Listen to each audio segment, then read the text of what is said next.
No es que estuviera prohibida por completa la religión cristiana, sino que en determinado momento no podían reunirse tan libremente, ¿no?, como lo podrían hacer en alguna otra religión. Luego, entonces, en la etapa primitiva estamos hablando, por ejemplo, de cómo se usan las casas. Claro, tiene que ser la casa de alguna persona adinerada, porque son ellas los que tienen casa. La gran mayoría de la gente vive en las ínsulas, ¿no? Literalmente abarrotadas en alguna habitación. Luego, entonces, tendría que ser en una casa, por eso el nombre de domus, casa, ¿no?, donde pudieran cederla, por llamarlo de alguna manera, hacia la iglesia. Algunas de estas casas en la planta baja, ¿no?, era la parte que utilizaban para la iglesia, y en la parte alta era la parte que utilizaban para las habitaciones, la casa como tal.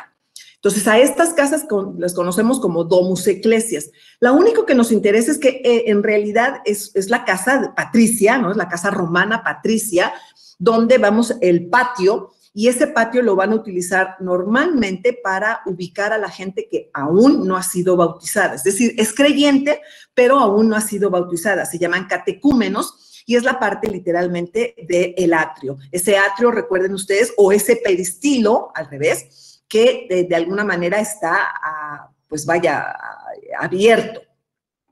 Por el otro lado, la habitación más importante se va a convertir en ese tituli, es el lugar, es precisamente el lugar de la asamblea, el lugar donde se realiza el rito como tal, ¿no?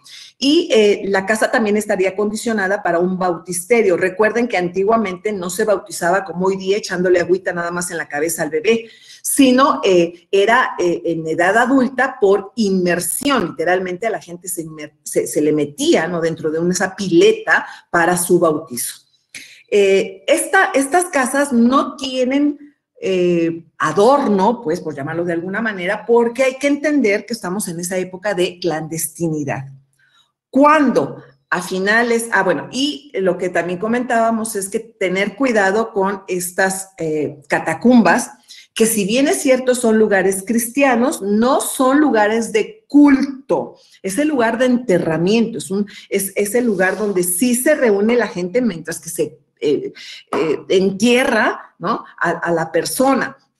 Pero no servían como lugares de culto, no servían como lugares, vaya, para realizar los rituales, los ritos religiosos. Entonces, bueno, esto ya lo vieron en algún momento en el semestre pasado, cuando hablábamos de las catacumbas.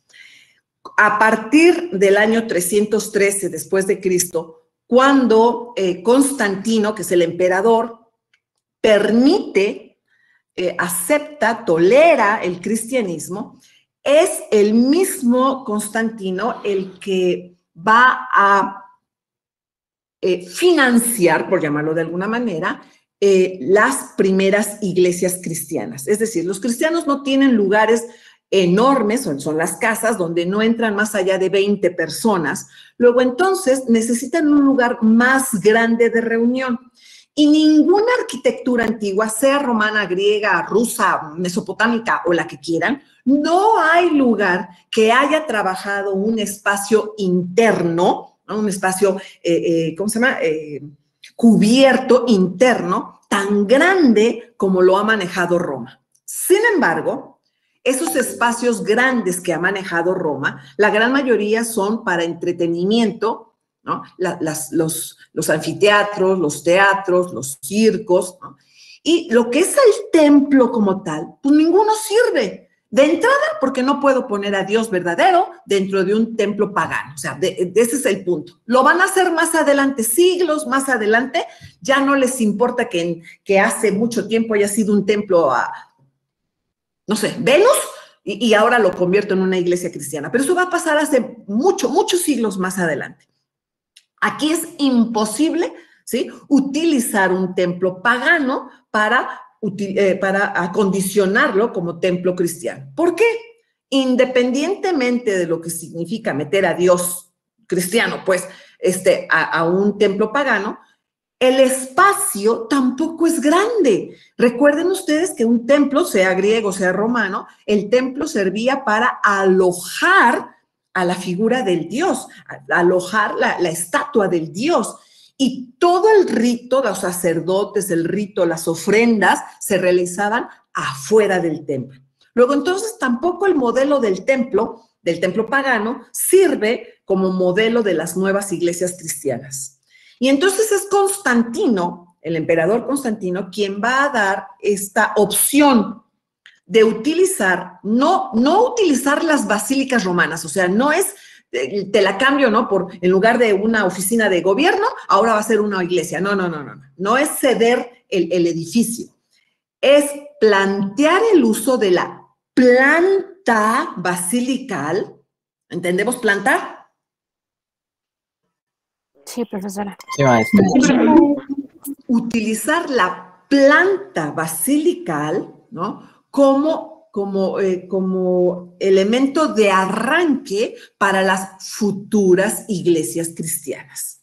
De ahí el nombre que conocemos como Basílica Romana, Basílica Paleocristiana, para hacer precisamente la diferencia entre una basílica romana meramente administrativa y una basílica paleocristiana en donde se utiliza la planta basilical adaptada al rito religioso cristiano y convertirla en las primeras iglesias cristianas.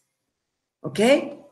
Eso es lo que habíamos estado comentando. Ahora bien, en el sistema constructivo, que por cierto, muy interesados en el trabajo, no lo tienen que repetir, no lo van a repetir.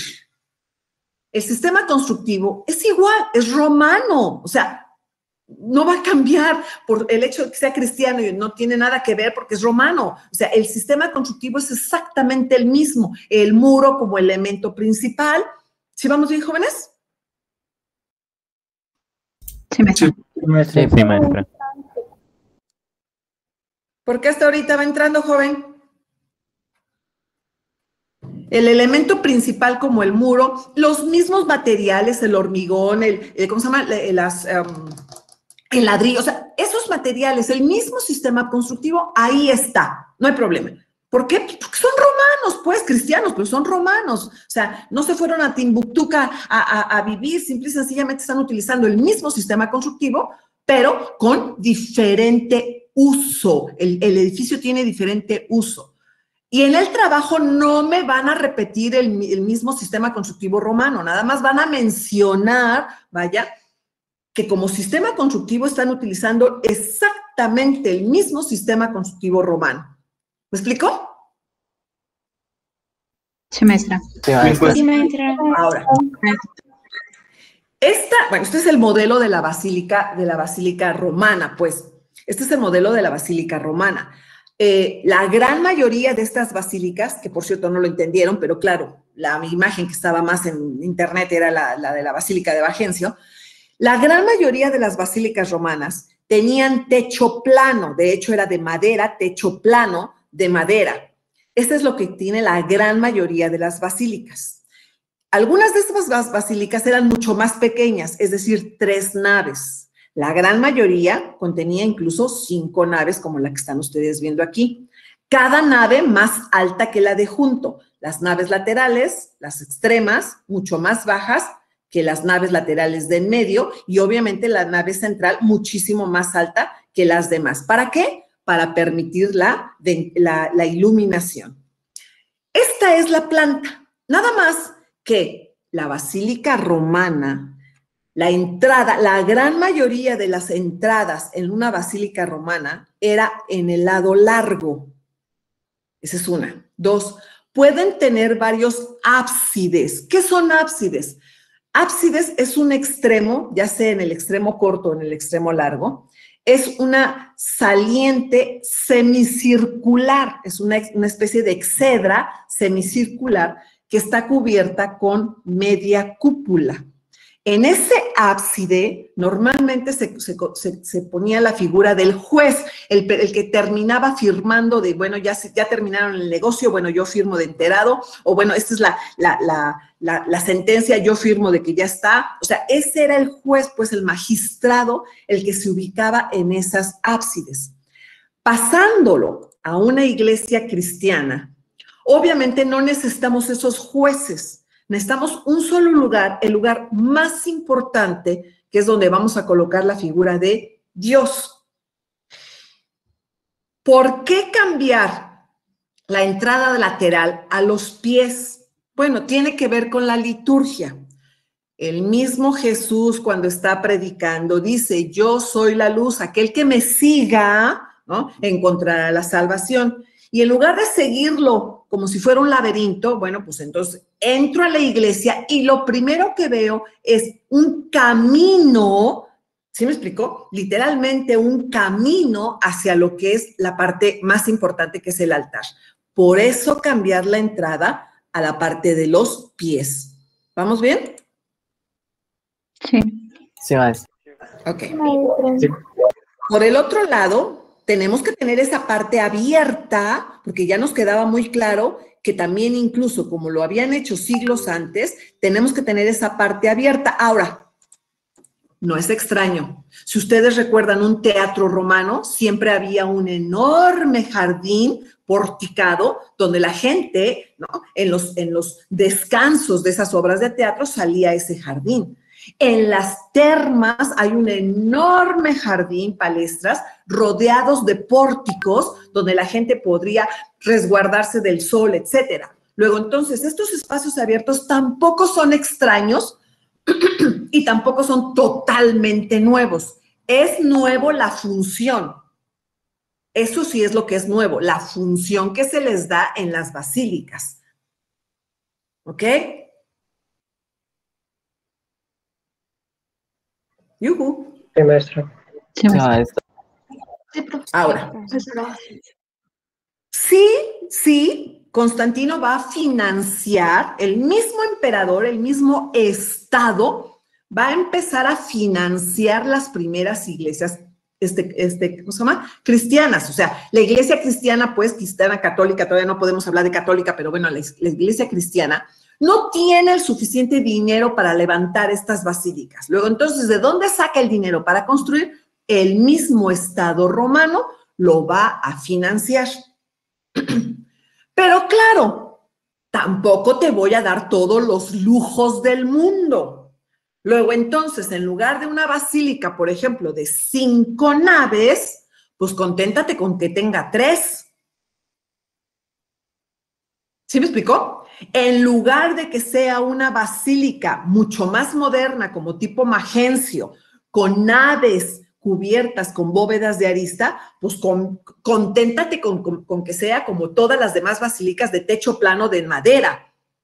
¿Sí me explicó, jóvenes? ¿Sí? En lugar de utilizar los enormes, ¿cómo se llama? Placas de mármol incrustadas en la pared, antes aguántate de que la parte de afuera, ¿sí me explicó?, sea puro ladrillo. ¿Me explico lo que estoy comentando?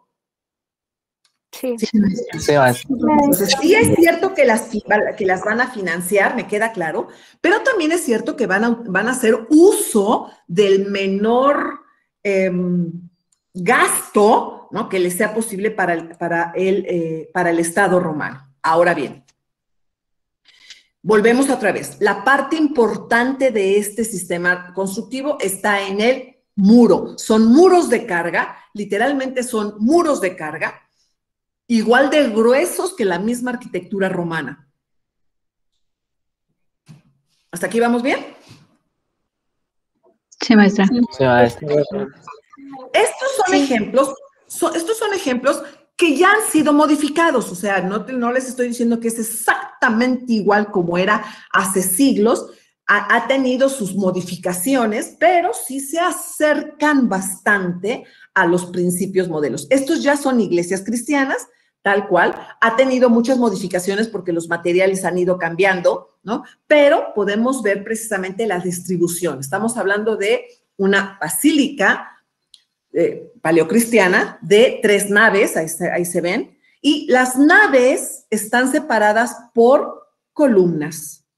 Ahora vean ustedes cómo pueden ser. Pueden ser arquerías, o sea, están separadas por columnas, pero rematadas por arcos. ¿Las ven? Sí. Sí. Pueden estar separadas por columnas en un sistema dintelado. ¿Ya se fijaron? Sí. Sí. Aquí no tenemos un sistema dintelado. ¿Por qué? Porque las columnas literalmente están recibiendo un arco. Ahí están. Columna, arco, columna, arco. Luego, entonces estamos hablando de un sistema de arquerías. Este es el arco y baja todos los empujes a través de la columna.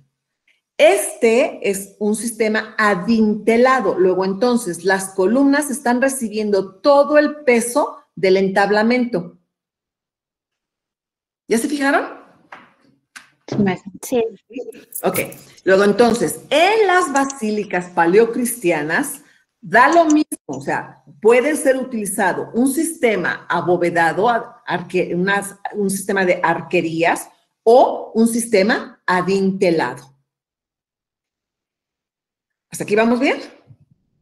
Incluso, ustedes miran un poquito, véanlas bien, podemos ver cómo hicieron uso, cómo arrancaron, robaron, quitaron, usaron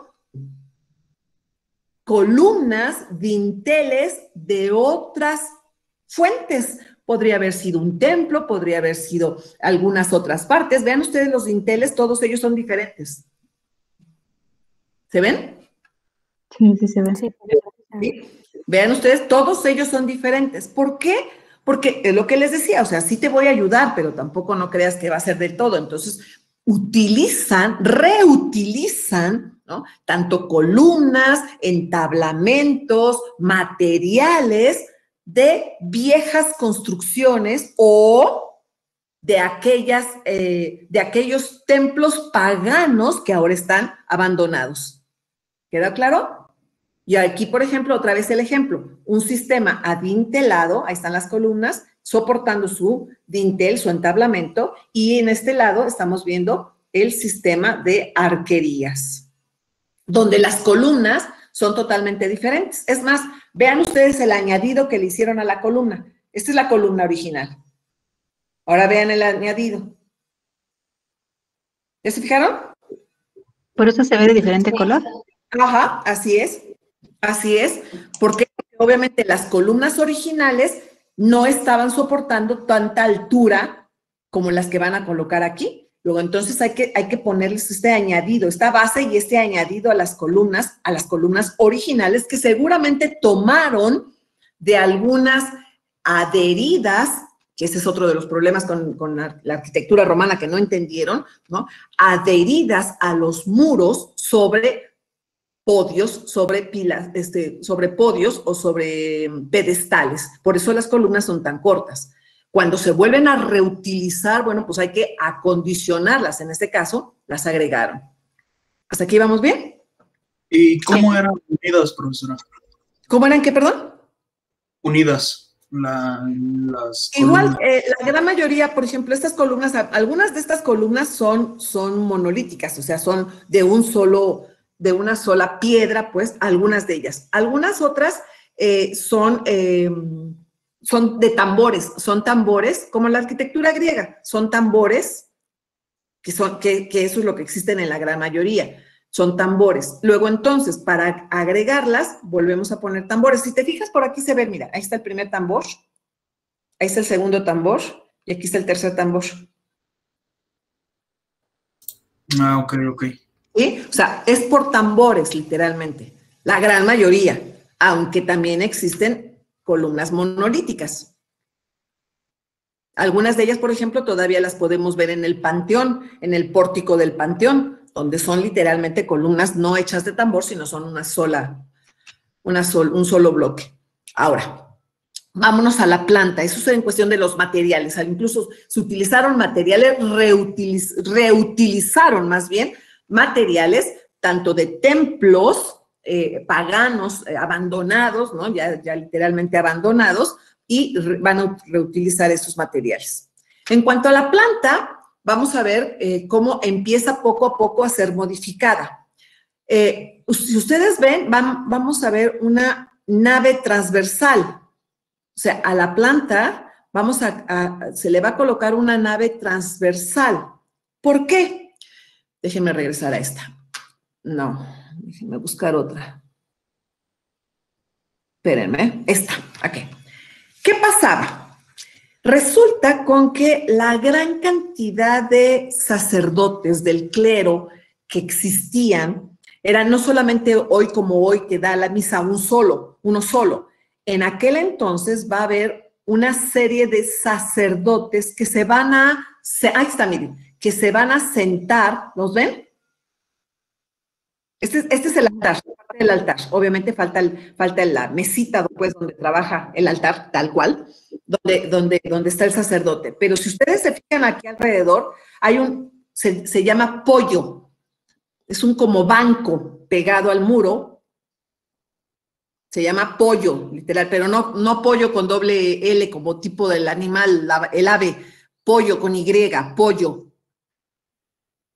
Y entonces aquí se iban a sentar, ¿no? Todos los demás sacerdotes, todo lo que era la parte de los ministros que escuchaban también junto con toda la gente, ahí está la parte, ¿sí? Los escuchaban. Pero resulta con que obviamente poco a poco va creciendo ese número, ¿no? del clero, y entonces se va a alargar. De ahí que por eso se coloque esta nave transversal para que entonces no solamente se sienten en esta parte del ábside, sino también ocupen la nave transversal. Entonces, podríamos decir que dentro de la planta vamos a encontrar una parte pública, quizá todo mundo, en el atrio, en el ártex, todo mundo.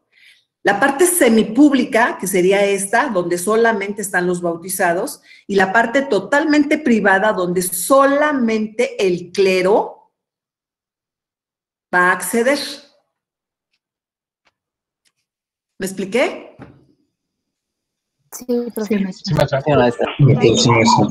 Y entonces, el por qué, o sea, ¿por qué aparece esta nave transversal que están ustedes viendo aquí, luego, inmediatamente después del ábside? ¿Por qué?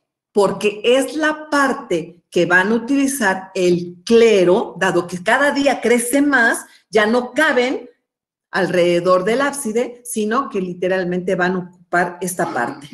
¿Ok? Esta, por ejemplo, es una ¿cómo se llama?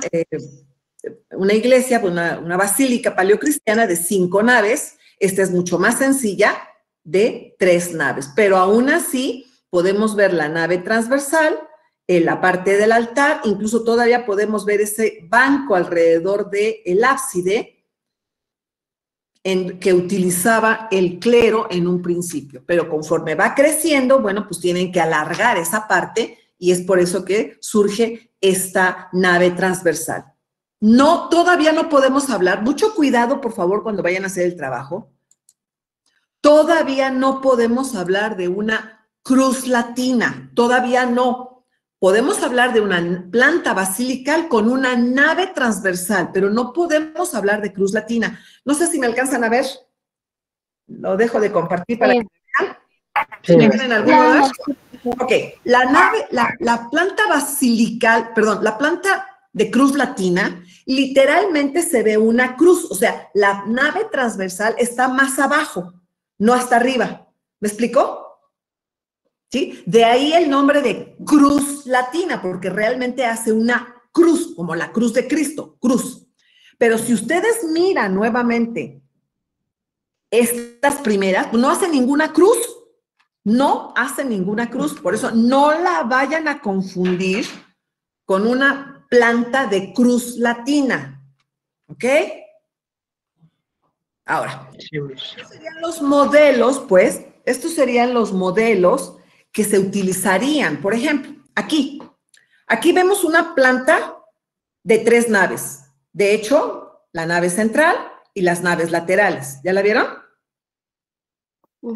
Sí. Sí. Ok. Pero esta es más grande. A pesar de que tiene 3 naves, es más grande. ¿Por qué? Porque arriba de las naves laterales están colocando, ¿los ven? Una tribuna. ¿De qué hablo? Hablo de esto. Miren, esta es la nave tranquilamente, así, tal cual, donde vemos la nave lateral. Vean la nave lateral y literalmente abre hasta el tejado. ¿Qué sucede en esta? En esta van a cerrar para aprovechar la parte superior y utilizarla como tribuna. En esta parte, las mujeres, se cree, la verdad es que todo el mundo dice que las mujeres utilizaban las partes laterales o incluso las tribunas, ¿no? Es donde van a acceder. Luego, entonces, no solamente es la gente que está aquí, sino la gente que también está acá arriba. Por eso estas iglesias, o sea, a pesar de ser de 3 naves, es una iglesia mucho más grande. ¿Por qué? Porque se utiliza la parte superior de las naves laterales como una tribuna. ¿Vamos bien, jóvenes? Sí, maestra. ¿Sí dijo que ya accedían las mujeres, profesora? Sí, no hay mucha seguridad en esto, pero todo el mundo ha querido afirmar que los hombres utilizaban la parte central y las mujeres las laterales o en las tribunas. Podría ser, o sea, yo la verdad es que no he encontrado una explicación lógica, pero sí podría ser, dado que recuerdan ustedes que las mujeres, a pesar de lo que nos ponen en Hollywood, ¿no? Que están las mujeres sentadas junto con los hombres y demás gritándole ahí, pégale, mátalo, etcétera, en los circos y en los anfiteatros y todo esto, pues en realidad se sabe, eso sí es un hecho, que las mujeres literalmente tenían que estar en la parte superior, donde se paraban, quedaban paraditas, ni siquiera estaban sentadas, ¿no? Paraditas en la parte superior. Entonces, posiblemente sí sea razonable, ¿no? La idea de separar hombres y mujeres también dentro de una basílica cristiana, aunque, por el otro lado, no me cuadra cuando decían que todos nosotros éramos iguales, ¿no?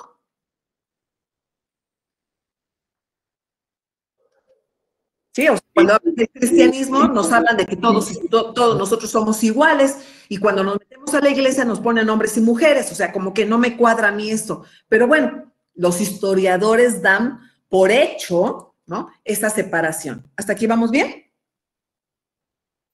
Sí. Esta otra es mucho más grande. Estamos hablando de 5 naves. La nave central, las 2 naves, ¿cómo se llama? Laterales a cada espacio. Pero es una simple. Vean las naves laterales como suben hasta el tejado, literalmente. Esta no, esta es más grande todavía. ¿Por qué? Porque arriba de las naves laterales se utiliza el espacio como tribunas. Luego, entonces, esta todavía es mucho más grande. Y en su exterior, ahí está, en su exterior las podemos ver. Una basílica de 5 naves, donde las naves laterales suben hasta el techo y la nave, la planta basilical de 5 naves, donde se utiliza el espacio superior para la tribuna. Entonces, el exterior, literalmente, también nos hace ver, nos enseña, nos muestra, nos dibuja el interior. ¿Ok? Sí. Esta es una iglesia, no es que sea moderna, está ubicada en el mismo lugar de las primeras iglesias. La han tratado de medio acondicionar para que tengamos una idea de cómo era el exterior de estas iglesias. Y estamos viendo el atrio, ese atrio porticado, vean ustedes, pórtico por todos lados, ¿no? Y con una fuente supuestamente en el centro. Recuerden ustedes que el agua siempre ha sido fuente de limpieza, ¿no? De ablación. Y antes de la entrada ven ustedes un pórtico. Ese es el nártex. Esta parte es el nártex, antes de entrar a la iglesia. Ese nártex, acá, ahí está, es el que utilizaban los catecúmenos. ¿Quiénes son? Los no bautizados. Y por no estar bautizados, no tienen el derecho divino, pues, de permanecer, sobre todo a la hora de la ¿cómo se llama? De la comunión, exacto, de la comunión, sobre todo a la hora de la comunión, mientras que no sean bautizados, obviamente tienen que salir, o algunos de ellos incluso escuchaban todo el rito. Digo, escuchar es un decir, porque si ustedes entran a estas iglesias, no se oye nada. Y no creo que los sacerdotes en aquel entonces se la hayan pasado gritando como lo hago yo, ¿no? Entonces, no creo que hayan escuchado nada, ¿no? Los que estaban afuera. Pero, pues bueno, a final de cuentas, seguían el rito religioso. Como todo mundo se sienta, todo mundo se sienta, todo mundo se para, todo mundo me para. Yo no sé a qué horas me tengo que sentar o a qué horas me tengo que hincar o a qué horas me tengo que parar. Yo nada más me paro y me siento y me tengo cuando los demás lo hacen. Y digo, entonces ya, ¿no? Cuando me casé, juraba, yo perjuraba que yo decía, Dios mío, mi marido estaba igual, o sea, ¿a qué horas nos tenemos que sentar? ¿Quién sabe? ¿Cuándo nos tenemos que hincar? Menos, ¿no? ¿Y a qué horas nos tenemos que sentar? Pues sabrá Dios, ¿no? Entonces, literalmente nada más volteaba así yo de ladito para ver lo que hacían los de atrás, ¿no? Para ver si me paraba, me sentaba o qué carambas, porque no tenía la manera idea. Entonces, en aquel entonces, obviamente, pues no había micrófonos, no estamos hablando de esta cuestión de micrófono como para que escuchen todo el mundo, entonces eso de escuchar la misa era un decir, ¿no? Seguían el rito religioso y párenle de contar. Ok, ¿hasta aquí vamos bien con la planta? Sí, maestra. El atrio, y como pueden ustedes ver, por ejemplo, podemos ver que la nave central es más alta que las naves laterales. ¿Okay? Esta es San Juan de Letrán, la iglesia de San Juan de Letrán, hoy muy moderna que dijéramos, ¿no? Pero en realidad estamos hablando que era la primera iglesia más importante. Estos son los interiores. Y vemos la arquería, ¿no? El clerestorio, así se llama, clerestorio, que es la parte de las ventanas, techo plano. Y vean ustedes el ábside. Este ábside semicircular, obviamente siempre este ábside va a tener esta semicúpula, la mitad de una cúpula, semicúpula.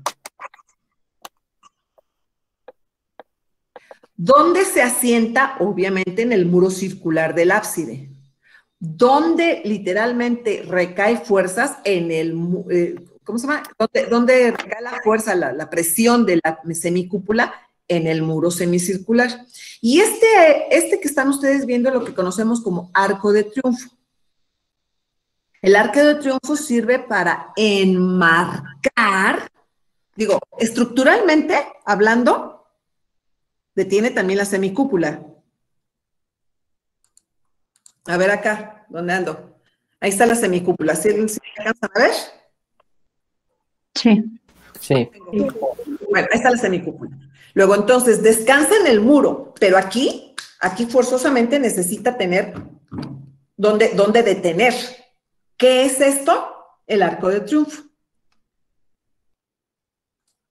Por fuera se ve así, espérenme. Espérenme. Ahí está. ¿Ok? Bueno, entonces vamos. Aquí vemos otra vez el arco de triunfo hasta allá arriba, el ábside con una, en este caso, por ejemplo, vean ustedes cómo está profundo, primero hay una bóveda y luego estamos hablando de la semicúpula. Una bóveda de medio cañón, ¿la ven? Sí. Todo depende, miren, este es pura bóveda, este es puro casquete, miren, ahí está. Pero esta no, esta sí tiene una bóveda de medio cañón y luego el casquete. ¿Ok? Ahora, no vayan a cometer el error más grande del mundo porque los repruebo. De una vez se los estoy advirtiendo, los repruebo, pero con ceros redondito. La iglesia de San Pedro, la Basílica de San Pedro en el Vaticano, no es la de hoy día, por favor. La de hoy día se construyó en el siglo XV. La que se construyó en el siglo V, como una de las primeras basílicas, era así, literal, así como le estoy poniendo, ahí está, así. Este es el dibujito, la reproducción de la Basílica de San Pedro. Hoy día es esta, hoy día. Hay de aquel que me vaya a utilizar esta porque lo mato, de una vez se los digo. Esta fue hecha en el siglo XVI, perdón. Esta fue hecha en el siglo XVI y cerca del XVII. ¿Ok? La antigua Basílica de San Pedro era así. ¿Ok? Ahora, se los comento, nada más como dato curioso. La antigua Basílica de San Pedro estaba paralela al circo de Nerón. No es el Circo Máximo, pero el Circo de Nerón, ahí está. Y se supone que aquí en este circo es donde muere San Pedro y es enterrado en la espina. ¿Ven el circo? ¿Ven la espina? Sí. ¿Sí? Ok, y ahí es enterrado. Luego entonces, cuando el circo cae en desuso, ya no nadie lo usa, porque para eso hay otro más grande que es el Circo Máximo, entonces este circo literalmente queda abandonado. Y es en este espacio donde se va a construir la primera Basílica de San Pedro, ¿ok? Ahí más o menos se ve la reproducción de lo que les estoy comentando. Ahí está el circo cayendo en desuso y entonces, bueno, se construye la iglesia de San Pedro. Es una iglesia de 5 naves, con un atrio y con una nave transversal. Todavía no podemos hablar de cruz latina, jóvenes. ¿Ok? Esta es la de hoy. De hecho, aquí podemos ver la antigua y esta es la de hoy. Y pues ya no queda nada, salvo algún grabado de aquel entonces donde nos hacen ver otra vez el techo de madera, el techo plano de madera, las columnas en un sistema dintelado, ¿lo ven? Sí. Con una nave transversal, aquí podemos ver la parte del altar con un semicasquete, ahí están. ¿Ok? Esta es otra, esta es la de San Juan de Letrán. Esta ya la cambiaron totalmente, se incendió de abajo hasta arribita, toda ella se incendió y en el lugar de la antigua iglesia, bueno, se construyó esta nueva, que es la que ustedes están viendo, pero la planta de la antigua es esta. Y otra vez, el nártex, aquí obviamente no se ve el atrio, 5 naves, el transepto, la parte del altar, hoy transformado, hoy totalmente transformado, la parte del altar, del ábside, que ahí está, Santa María de la Mayor, esta es otra, que también ha sido muy remodelada, sobre todo en sus materiales. Santa Sabina es otra de las que ya no ha sido remodelada, está bastante conservada, una iglesia de 3 naves, como la pueden ustedes ver. La nave central no solamente más alta, sino muchísimo más ancha que las laterales, con un sistema de arquería muy sencilla. Ahí está su ábside. Y los exteriores, como ustedes pueden ver, de materiales muy sencillos. San Apolinar en clase, San Apolinar en clase y San Pablo de Extramuros, son otras de las primeras iglesias. A estas iglesias, jóvenes, se les conoce como iglesias constantinianas. Iglesias constantinianas o basílicas constantinianas. ¿Por qué? Porque es el emperador Constantino el que promueve la construcción de estas iglesias. Por eso se le conoce así, iglesias o basílicas constantinianas. ¿Dónde se encuentran? La gran mayoría de ellas se encuentra en la ciudad de Roma o en la ciudad de Ravenna, que en aquel entonces era la segunda ciudad más importante. ¿Ok? El paleocristianismo, jóvenes, dura nada más hasta el siglo VI, no más allá. Ya más allá ya la podemos tomar como otro nombre. El paleocristianismo, estamos hablando nada más hasta el siglo VI, es decir, los años 500. ¿Sí vamos bien, jóvenes? Sí, maestra. Pues esas son las basílicas constantinianas, pues.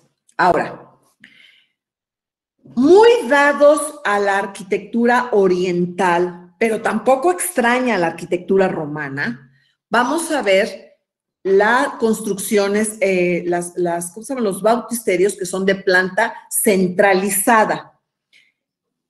Si ustedes se fijan, tiene más o menos las características de un tolos, salvo que los tolos son totalmente circulares. En este caso, los bautisterios, porque los bautisterios no estaban como hoy dentro de la iglesia. No es como hoy la pila, ¿no? La pileta, la pila bautismal que están dentro de la iglesia cerca del altar. Antiguamente el bautisterio era otro edificio, ¿sí? Ni siquiera, a veces ni siquiera juntos, sino otro edificio totalmente separado de la basílica, de la iglesia. Ese es el bautisterio. Obviamente, en el centro se encontraría la pileta para bautizar de manera de inmersión. Esta pileta está rodeada por columnas, ahí están, columnas, y al exterior, o sea, van a crear un deambulatorio, es decir, un pasillo alrededor de la pileta, ahí lo están viendo ustedes. Estos bautisterios están, como siempre, como todos los tolos, coronados con una cúpula. Pero, mucho cuidado aquí, la cúpula no está asentada en ningún muro. Ahí ven, la cúpula no está asentada en los muros, está asentada en las columnas. ¿Ya se fijaron? Sí. Sí. Aquí, esto de aquí está la cúpula. Y la cúpula se asienta en las columnas. Estos son los muros. ¿Cómo tapamos? Pues, ¿cómo cubrimos este espacio? Con una bóveda de medio cañón.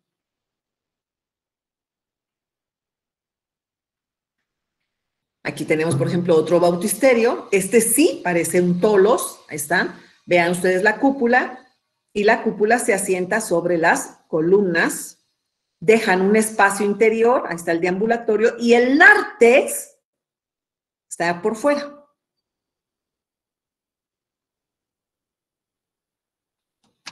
¿Sí lo vemos? Sí. Sí, profesor. Sí.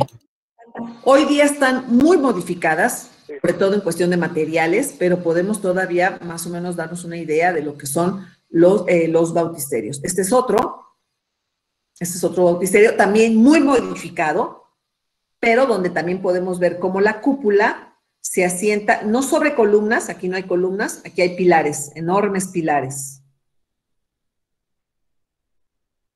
¿Ok? Estos son los bautisterios. O sea, sí, para bautizar. El mausoleo era una especie, como dice aquí, de tumba, también utilizando la planta centralizada. Luego, entonces, en el centro es donde se va a colocar la tumba y sobre ella un pequeño altar para celebrar algún rito, ¿no? Alguna misa, alguna cuestión, alguna ceremonia en honor al muerto que se encuentra enterrado debajo del altar. Pero también el mausoleo va a utilizar esta planta centralizada, que puede ser redonda o poligonal. ¿Sí vamos bien, jóvenes? Sí, maestra. Sí. Siempre coronados por cúpulas. Claro, son cúpulas muy pequeñas, no tiene nada que ver con la cúpula del panteón, nada. Son cúpulas muy pequeñas en realidad. Ok. Y bueno, aquí está lo que les decía. ¿Se alcanza a ver la bóveda de medio cañón? Sí. Sí, maestra. Que es la que rodea a la parte más importante de esos mausoleos. Raros en aquel entonces, pero van a ser muy comunes en Bizancio, son las plantas de cruz griega. Esta es la que le conocemos como planta de cruz griega, en donde cada uno de los brazos, vean ustedes, tiene la misma dimensión. Esto es lo que conocemos, esta es la que conocemos como cruz griega. Sin embargo, la cruz griega sigue siendo planta centralizada. ¿Por qué? Porque todo converge en el centro, siempre cupulado, siempre. ¿Sí vamos bien, jóvenes? De hecho, ahí está, ahí se ve la cúpula. Si ustedes se fijan, muy baja, nada que ver con el exterior. El exterior, estamos hablando, perdón, la cúpula, perdón, y el exterior a dos o cuatro aguas, todo depende. Recuerden ustedes que esto lo hacen para proteger el material de la cúpula. La cúpula no se puede quedar, la cúpula no se puede quedar al aire libre, literalmente, hay que cubrirla.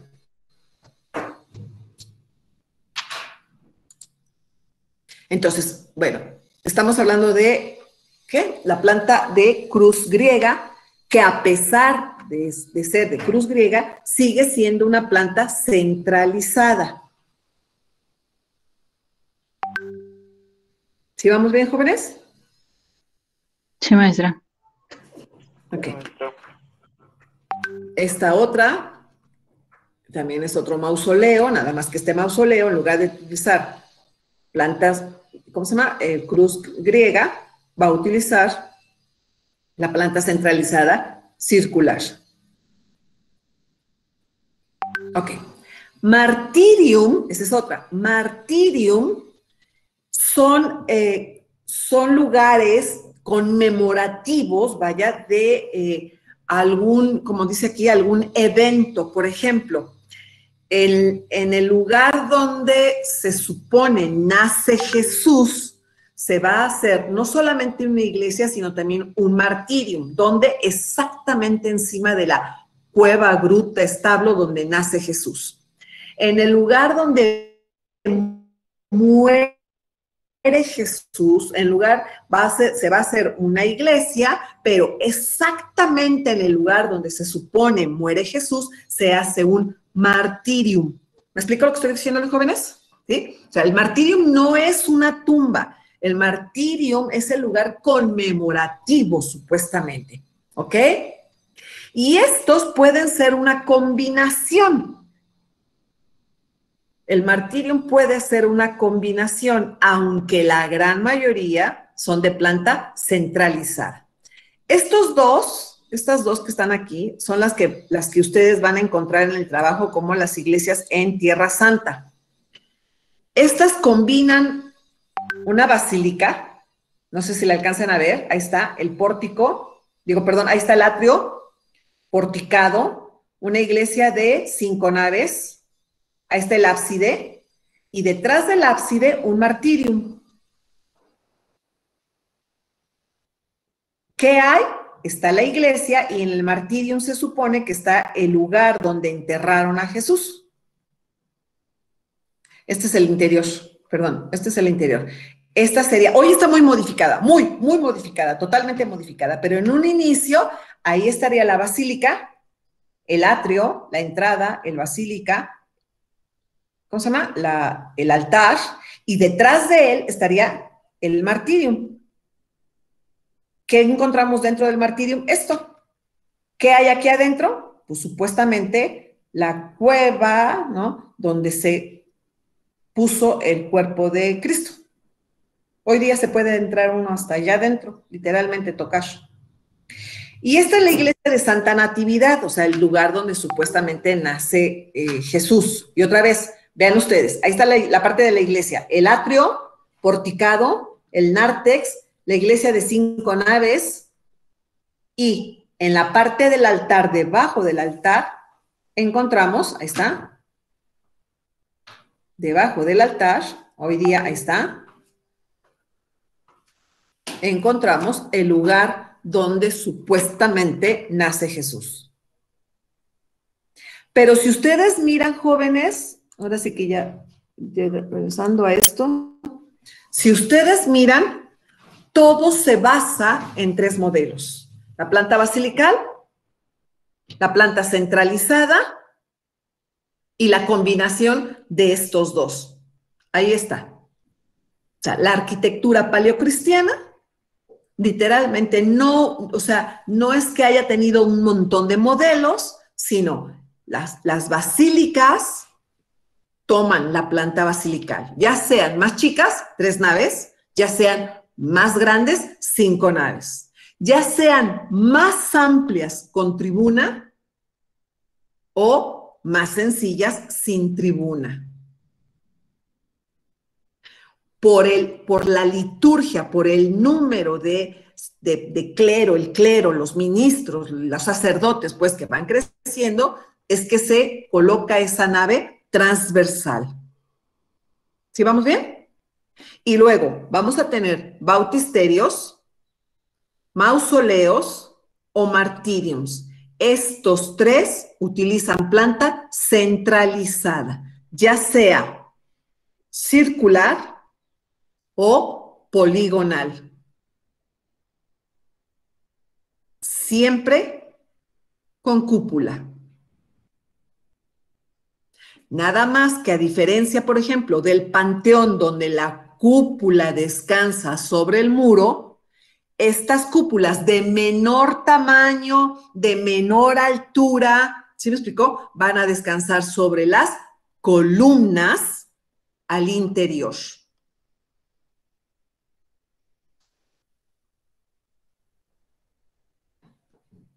¿Ok?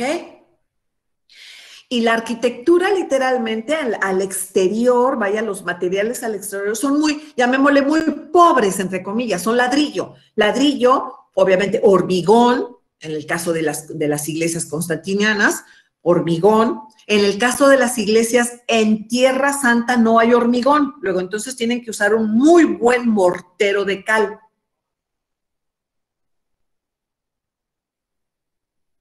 ¿Sí vamos bien, jóvenes? Sí, maestra. Sí, maestra. Ahorita bien. ¿Alguna pregunta hasta aquí? Invéntenla. A ver qué hacen. ¿Los esclavos tenían acceso a las basílicas? ¿Mande, perdón? ¿Los esclavos tenían acceso a las basílicas? Sí, o sea, se supone que a partir del cristianismo ya no hay esclavos. Digo, se supone porque siempre los hubo, pero se supone que a partir del... es más, antes, a partir de... no me acuerdo qué emperador. No me acuerdo qué emperador romano literalmente elimina, por llamarlo de alguna manera, le da la libertad a los esclavos. Pero ya muy cerca ya del final, ¿eh? Lo que no, o sea, lo que no tienen derecho a entrar, puede entrar cualquier persona, rica, pobre, esclava o no esclava, cualquier persona puede entrar. Lo único condición es hasta adentro, a escuchar todo, a ver todo lo que es el rito religioso, solamente los bautizados, los que no, afuera. Esa es la única diferencia, pues. ¿Alguna otra pregunta? Maestra, con las columnas, ¿existe algún orden como en Roma o es así al aventón, así la que les guste el diseño? Pues no es tanto la que le guste, dije, de donde pudieran tomarlas. ¿Sí me explicó? O sea, otra vez, la gran mayoría de estas iglesias no tiene unos materiales hechos ex profeso, sino son tomados, como se los dije hace rato, ¿sí? Son tomados de los viejos templos que ya caen en desuso. Una vez que el cristianismo ya es tomado como religión oficial, pues entonces los templos de Venus, de Apolo, de Zeus y de todas las que ustedes quieran, caen en desuso. Entonces, ¿qué hacen? Pues literalmente ahora sí que los asaltan, ¿no? Le toman, los expolian, que ese es el punto, toman todos los materiales y los llevan para reutilizarlos ¿cómo se llama? En las iglesias. Luego, entonces, por ejemplo, hay algunas iglesias, bueno, así como vieron ustedes los dinteles, hay algunas iglesias en donde se ve, por ejemplo, que las columnas son diferentes. Son corintias, pero son diferentes. ¿Ok? Y sí, no hay un orden, porque además, otra vez, si se fijan, bueno, si se fijaron en los dinteles, pues los tomaron de cada lugar, ¿no? Y unos son más anchos, otros son más pequeños. ¿Ok? Ya más adelante será diferente, ya más adelante ahora sí la iglesia tiene sus propios, ¿cómo se llama? Sus propios recursos, ¿no? Ya más adelante, a partir del siglo VI, ya la iglesia tiene sus propios recursos y entonces sí, ya la iglesia, ya entonces, ya ahora sí, ¿cómo se llama? Estaremos hablando de una construcción ya no financiada por el Estado. ¿Ok? ¿Alguna otra pregunta?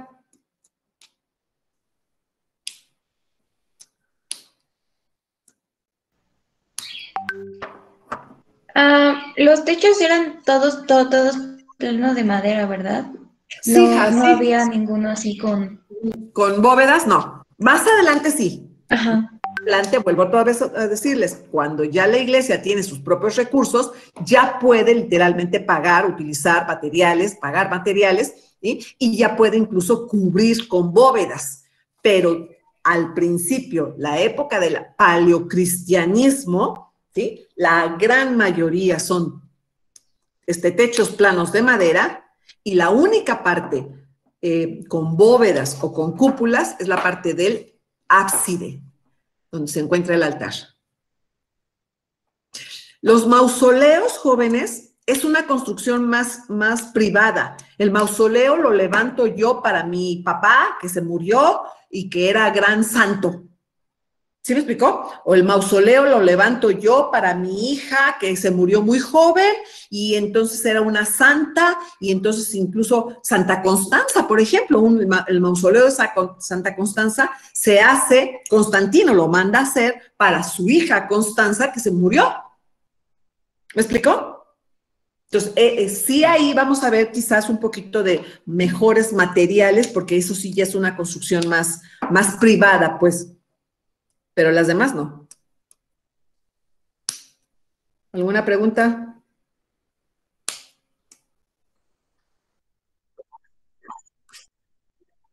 Muchísimo más pequeñas. De hecho, no nada más el mausoleo, el bautisterio y el, ¿cómo se llama? Y el, bueno, el martirio no. El mausoleo y el bautisterio son mucho más pequeñas. Sí, son construcciones muy pequeñas.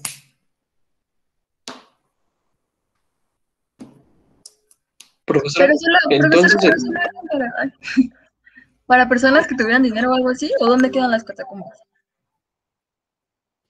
No, a ver, las catacumbas en la época de la clandestinidad son excavadas en los terrenos de la gente con dinero, efectivamente, porque son ellos los que tienen ese terreno, en las afueras de la ciudad.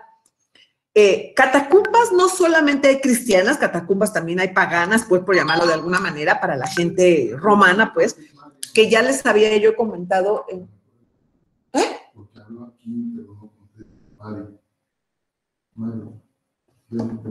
Perdón, permítanme.